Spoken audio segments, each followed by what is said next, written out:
им горят мечти. Павел майстор, плочките реди от Микрево до Америка. Номер едно си ти. Любо, Павел и Йордан, сила и чест, с много пари, но сърце на първо място днес.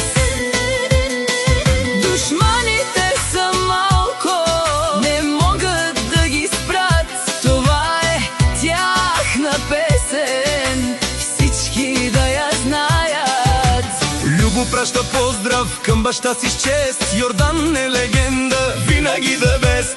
Айде Швейцария, чуй този глас за силните мъже, дето правят клас с размах. Богатство и успех не ги променяте. Била на кралицата, до тях върви напред. Най-добрият плочкаджия от Микрево знай, името му се носи чак до другия край.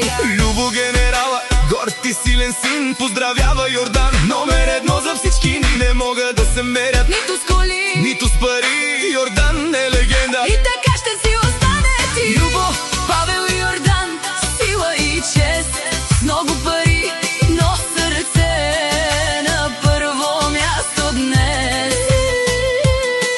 Душманите са малко, не могат да ги спрат. Това е тяхна песен, всички да я знаят. от Любо и Билана за двамата бащи.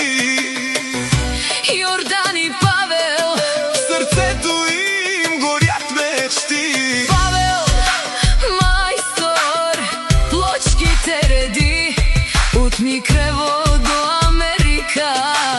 Номер едно си ти. Любо, Павел и Йордан, сила и чест, с много пари, но сърце на първо място днес. Душманите са малко, не могат да ги спрат. Това е тяхна песен, всички да я знаят. Любо праща поздрав към баща си с чест. Йордан е легенда, винаги да без.